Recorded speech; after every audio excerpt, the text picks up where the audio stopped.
history proves that people need sports the most. You can go back to post 9/11 when there was a World Series game that delivered the highest ratings in a number of years, even after the Katrina event, when the Saints returned to the Superdome and delivered an 83% increase in ratings, the first NHL work stoppage, et cetera.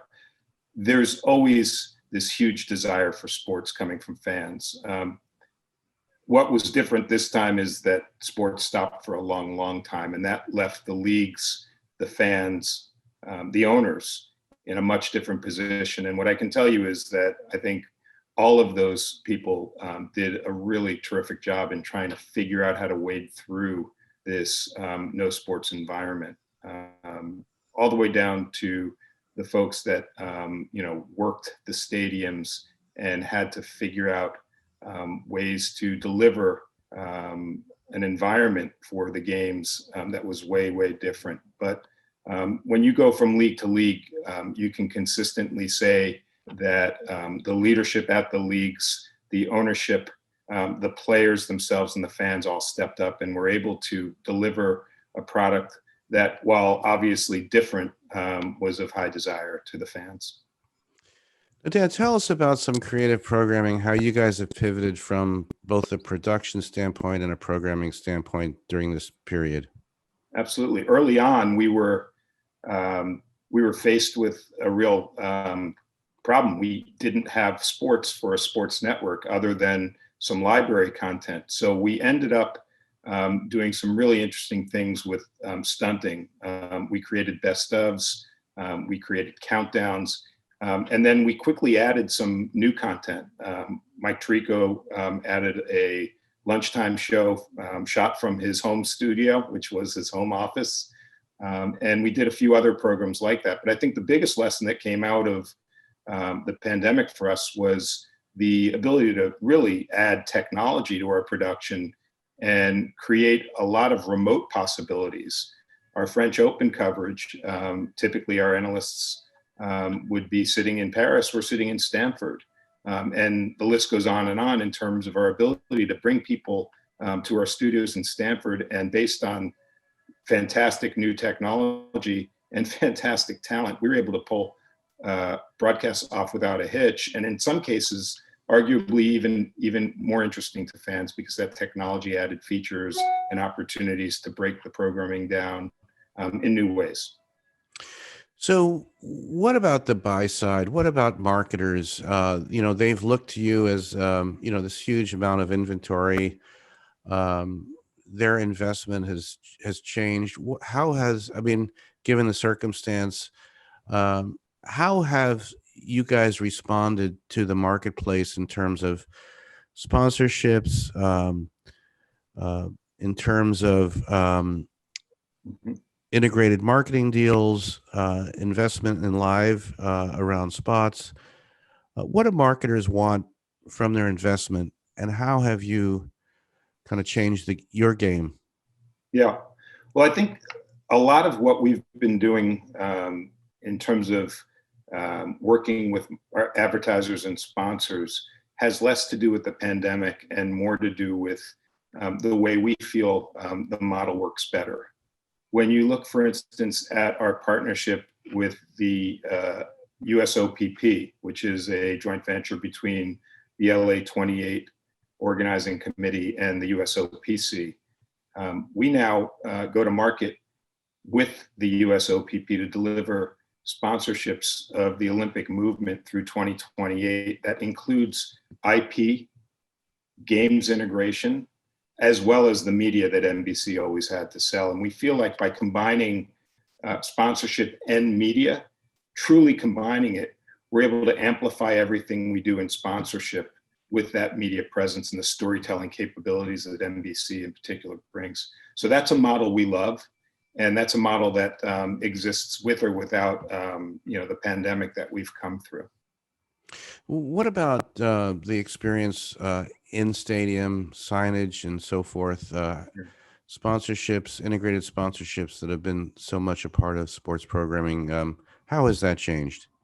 Yeah, listen, I think the in-stadium opportunities are obviously still there. In some cases, they're actually clearer without the fans.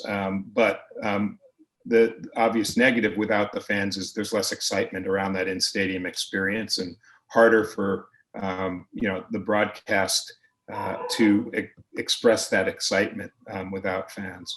But we are working with all of the leagues to make sure that the in-stadium signage is camera visible where appropriate. In some cases, a little more than it might have been, because a lot of the league commitments to partners require that kind of visibility, and we want to make sure our league partners are delivering to their sponsors as well. So Dan, platforms, the streaming wars, OTT is a big development in the last year or two, and particularly now, and with the launch of Peacock. Yeah. Tell us about the opportunities for live sports and recorded sports on Peacock for you guys, and perhaps more broadly on OTT platforms, beyond the traditional linear TV. Sure. Well, Peacock for us has been a terrific opportunity. Our biggest presence on Peacock from a sports perspective has been our Premier League soccer, and it's been incredibly well received on the platform. We've moved a number of games from NBC Sports Gold to Peacock, and our viewers love it, and it's helped drive the Peacock platform forward.